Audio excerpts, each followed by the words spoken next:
हमारे पास दो तरीके की रिएक्शंस होती हैं, एक एलिमेंट्री रिएक्शंस, दूसरा कॉम्प्लेक्स रिएक्शंस। एलिमेंट्री रिएक्शंस क्या होती हैं? ऐसी रिएक्शन जो एक सिंगल स्टेप में कंप्लीट होती हैं। तो इसमें रेट लॉ देखें तो वो law of mass action follow करेगा, जैसे कि हमारी SN2 रिएक्शंस होती हैं। कॉम्प्लेक्स रिएक्शंस वो रिएक्शंस होती हैं जो कंप्लीट होती हैं in more than one step. Example है SN1 रिएक्शंस। मॉलिक्यूलैरिटी क्या होता है? एक रिएक्शन में कितने रिएक्टेंट मॉलिक्यूल्स पार्टिसिपेट कर रहे हैं।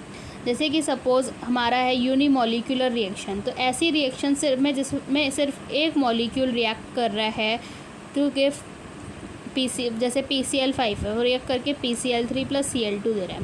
बाई मॉलिक्यूलर रिएक्शन मतलब ऐसी रिएक्शन जिसमें दो मॉलिक्यूल पार्टिसिपेट कर रहे हैं, जैसे 2HI गिव्स H2 + I2, या फिर H2 और एक Cl2, एक H2 है और एक Cl2 है, गिव्स अस 2HCl। टेट्रामोलिक्यूलर क्या हुआ? ट्राईमोलिक्यूलर हुआ मेरा ऐसे मॉलिक्यूल्स जिसमें तीन मॉलिक्यूल्स पार्टिसिपेट कर रहे होंगे। मॉलिक्यूलैरिटी क्या है? मेरा एक थ्योरेटिकल कॉन्सेप्ट है, ये सिर्फ एक पॉजिटिव इंटीजर ही हो सकता है। अगर मैं कॉलिजन थ्योरी के अकॉर्डिंग देखूँ तो according to collision theory, reaction with molecularity more than 3 can never be a elementary reaction. ऐसी रिएक्शन जिसकी जो मॉलिक्यूलैरिटी है वो 3 से ज़्यादा है, तो वो कभी भी एलिमेंट्री रिएक्शन नहीं होगी। मॉलिक्यूलैरिटी में कह सकती हूँ कि स्टोइकियोमेट्रिक कोफिशिएंट हुआ। तो अगर मोर देन 3 है तो वो हमेशा कॉम्प्लेक्स रिएक्शन होगी, और अगर लेस देन 3 है तो वो बेस्ड कर कुछ भी हो सकता है, वो मैकेनिज्म पे बेस्ड होगी कि वो एक एलिमेंट्री रिएक्शन है, एक पार्ट में हो रही है या मोर देन वन पार्ट में हो रही है। तो एक रिएक्शन अगर जैसे मैं ये देखूँ तो इसमें 3 और एक 4 मॉलिक्यूल्स पार्टिसिपेट कर रहे हैं, तो ये एक कॉम्प्लेक्स रिएक्शन होगी। ऐसे इसमें कई सारे मॉलिक्यूल्स पार्टिसिपेट कर रहे हैं, इसके 5, इसका 1 और इसके 8, तो एक कॉम्प्लेक्स रिएक्शन हुई।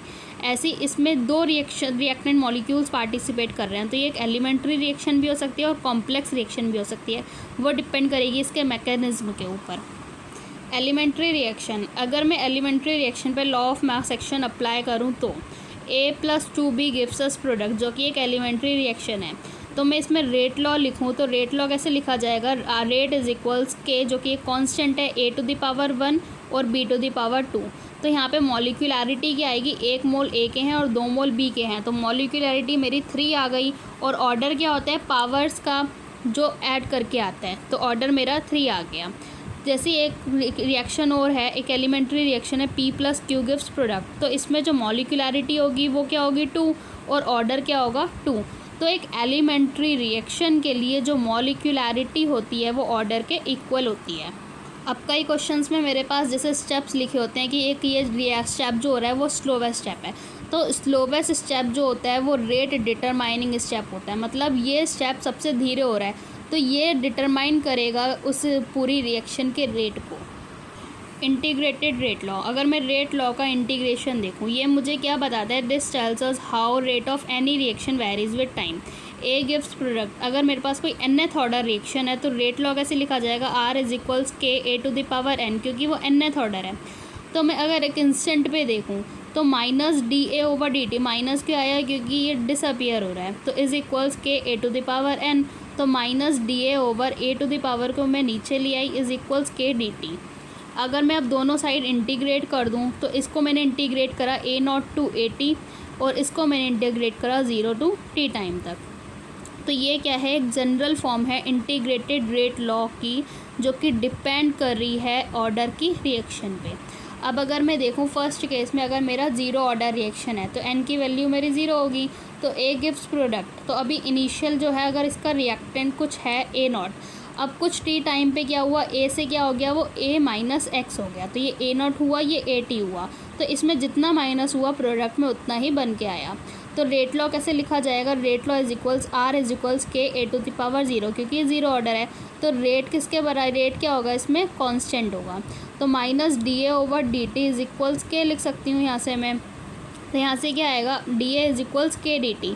अब दोनों साइड इंटीग्रेट कर देंगे तो यहाँ पे लिमिट A0 से AT आएगी, जो कि 0 से मतलब यहाँ पे A0 क्या था? मेरा A था, तो A से n - X, तो यहाँ से इंटीग्रेट करूँगी A को A0 से AT लिमिट तक = -KT को 0 से T टाइम तक, तो यहाँ से मेरी एक्सप्रेशन बन के आ जाएगा AT = A0 - KT। अब इसी के कुछ इंपॉर्टेंट रिजल्ट्स हैं। अगर मैं हाफ़ टाइम के लिए देखूँ तो हाफ़ लाइफ टाइम क्या हुआ, इसमें टी को मैं टी हाफ मानूंगी तो ए टी क्या होगा मेरा A0/2 होगा, मतलब फाइनल जो बन रहा होगा वो इनिशियल का हाफ होगा। तो ए टी क्या था मेरा, A T is equals A0 minus के टी आया था। तो ए टी को अगर मैं A0/2 is equals A0 minus के ऑफ टी हाफ लिख दूँ तो यहाँ से टी हाफ क्या आ जाएगा मेरा, initial concentration upon 2K, T half is equals A0/2K।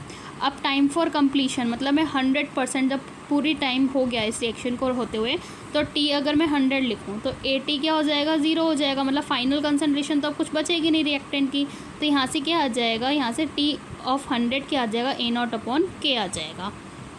तो यहाँ से मैं ये कह सकती हूँ कि जो टी ऑफ 100 है वो 2 टाइम्स है टी ऑफ 50 के। तो यहाँ से अब थर्ड ग्राफ अगर देखा जाए रेट वर्सेस टाइम का, तो रेट जो है वो टाइम पे डिपेंड ही नहीं कर रही है ऑफ ज़ीरो ऑर्डर रिएक्शन। अगर रेट को कंसंट्रेशन के साथ देखें तो रेट जो है वो कंसंट्रेशन पे डिपेंड भी नहीं कर रही, रेट तो कांस्टेंट आ रही है, ठीक है। तो टाइम के साथ क्या होगा, कांस्टेंट होगा, ऐसी कंसंट्रेशन के साथ कांस्टेंट होगा। तीसरा A T versus time, A T का अगर मैं टाइम के साथ ग्राफ देखूँ तो A T is equals A0 minus K X, Y is equals M X plus C की फॉर्म में। तो एम क्या होता है, स्लोप होता है, यहाँ पे स्लोप क्या आ रहा है, यहाँ पे माइनस के, टेन थीटा क्या आ रहा है, माइनस के, जो कि स्लोप है। तो यहाँ से हमारा स्लोप ऐसा आ जाएगा। एक्स वर्सेस टाइम का ग्राफ देखेंगे, स्लोप देखेंगे तो एक्स वर्सेस टाइम का स्लोप कुछ ऐसा आएगा जहाँ पे x is equals k t आया था, तो y is equals M x के टर्म्स में, जहाँ पे इंटरसेप्ट क्या है मेरा 0 है। तो इंटरसेप्ट 0 है तो यहाँ पे स्लोप क्या आ जाएगा, एम क्या है स्लोप, इसमें क्या है के, तो स्लोप टेन थीटा जो कि के है। पांचवा ग्राफ अगर मैं देखूँ टी हाफ का A0 के साथ, तो टी हाफ क्या आया था, T half is equals A0/2K आया था। तो मैं यहाँ से m x Y is equals M x के साथ कंपेयर कर सकती हूँ। तो सी यहाँ पे सी बी क्या है, इंटरसेप्ट 0 है, तो यहाँ पे स्लोप जो कि टेन थीटा वो किसके बराबर आया मेरा, 1/2K के बराबर। अब unit of rate constant, rate constant की यूनिट अगर मैं देखूँ ज़ीरो ऑर्डर के लिए तो यूनिट क्या थी के की, mole 1 minus n litre n minus 1 time inverse. तो मैं n की जगह यहाँ पे वैल्यू 0 पुट करूँगी, तो mole litre inverse time inverse हमारी ज़ीरो ऑर्डर रिएक्शन की यूनिट आ गई फॉर के। अब एग्जांपल है हमारे ज़ीरो ऑर्डर रिएक्शन का, absorption of gases on metallic surface, और रेट जो कि डायरेक्टली प्रोपोर्शनल है मेटल के सरफेस एरिया के। तीसरा फोटोकेमिकल रिएक्शन जैसे H2 + Cl2 in the presence of sunlight gives 2 moles of HCl।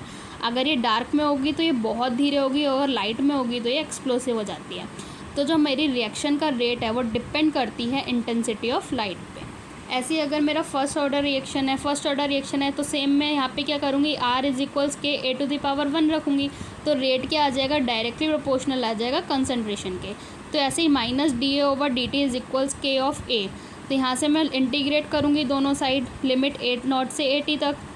तो यहाँ से जो इक्वेशन मेरी बन के आएगी, एक्सप्रेशन आएगा वो आएगा मेरा ln AT minus ln A0 is equals minus KT। यहाँ से अगर मैं ln के हटाना चाहूँ, लॉग लाना चाहूँ, तो ln को हटा के लॉग लाते हैं तो उसको मल्टीप्लाई कर देते हैं बाय 2.303। तो यहाँ से आ जाएगा expression 2.303 log AT is equals 2.303 A0 minus KT। या फिर मैं यहाँ से ये लिख सकती हूँ AT इज इक्वल्स A0, यहाँ से क्या आ जाएगा, ln क्या आ जाएगा, ln AT log m minus log n क्या होता है, लॉग m/n होता है। तो यहाँ से log m/n के फॉर्म में लिख दिया इज इक्वल्स माइनस KT। अब मैं यहाँ से ln हटाऊँगी तो यहाँ पे ये e की पावर में पहुँच जाएगा। तो यहाँ से AT is equals A0 e⁻ minus KT लिख सकती हूँ, जो कि एक वेलमिंग इक्वेशन है। अब यहाँ से क्या आ गया मेरा, इस इक्वेशन से यहाँ से क्या आ जाएगा, जैसे मैंने लॉग के कन्वर्ट कर लिया था तो log AT क्या आया था, log AT is equals log A0 minus KT upon 2.303। यहाँ पे 2.303 आएगा तो यहाँ पे 2.303 आया था, तो मैंने उसको कॉमन लेके नीचे डिवाइड में भेज दिया, ठीक है। अब जैसे log AT minus log A0 is equals minus KT upon 2.303 यहाँ से आ गया। तो log m minus log n क्या होता है, log m/n होता है। तो log m/n क्या आ जाएगा, KT upon log m/n, log m minus log n, ठीक है। तो यहाँ से क्या आ जाएगा, log A0/AT is equals KT upon 2.303। तो यहाँ से k क्या आ जाएगा मेरा, 2.303/T log A0/AT। या फिर मैं ये कह सकती हूँ कि k is equals 2.303/T log A0 थी मेरी A, 80 थी मेरी a माइनस एक्स, मतलब उसमें से कुछ कम हो गया।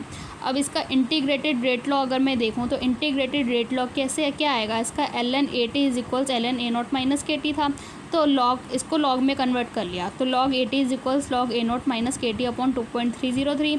तो यहाँ से मैं लिख सकती हूँ log at is equals a naught E to the power minus के टी, जहाँ से k क्या आ गया था 2.303 over t log a naught upon a t, जो कि फर्स्ट ऑर्डर के लिए है। अब फर्स्ट ऑर्डर रिएक्शन के ग्राफ देखें तो कंसंट्रेशन वर्सेस टाइम का ग्राफ, तो A T is equals A naught E to the power minus के टी था, ठीक है। जहाँ पे अगर मैं इनिशियल देखूँ तो मैं टी को 0 रख दूँगी, अब किसी की पावर 0 होगी, यहाँ पे तो 1 आ जाएगा, ये तो 1 हो गया, तो A T is equals A naught आ गया, तो यहाँ से एक्सपोनेंशियल डिके कर्व आएगा इसका। Second graph rate versus time का देखा जाए तो रेट वर्सेस टाइम का R is equals K A to the power 1, तो यहाँ से क्या आ जाएगा are is equals K A naught E to the power minus के टी। ऐसे अगर इनिशियल टाइम 0 के लिए देखूँ तो यहाँ से क्या आ जाएगा ये are not is equals K A to the power A naught, ठीक है, are not is equals K A not. अगर मैं इनफाइनाइट टाइम के लिए देखूँ तो यहाँ से क्या आ जाएगा ए टी क्या आ जाएगा 0, तो रेट क्या आ जाएगा 0, तो इसका ग्राफ कुछ अच्छा दिखेगा।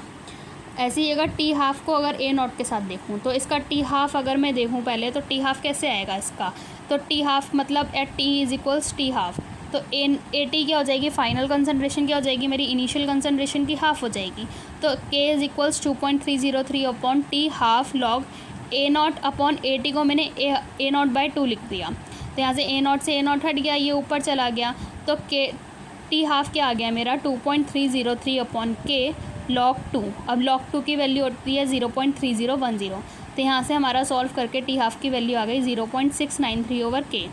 तो अगर टी हाफ का मैं ए नॉट के साथ ग्राफ देखूँगी तो टी हाफ जो है वो कि कांस्टेंट है, वो डिपेंड ही नहीं कर रहा है, तो T half versus A naught का ग्राफ मेरा कांस्टेंट आएगा। वैसे ही ln a का टाइम के साथ ग्राफ देखूंगी तो ln a t is equals ln a naught minus के टी था, तो y is equals to M X plus C से कंपेयर करूँगी तो इसका स्लोप निगेटिव आएगा जो कि माइनस के बराबर होगा।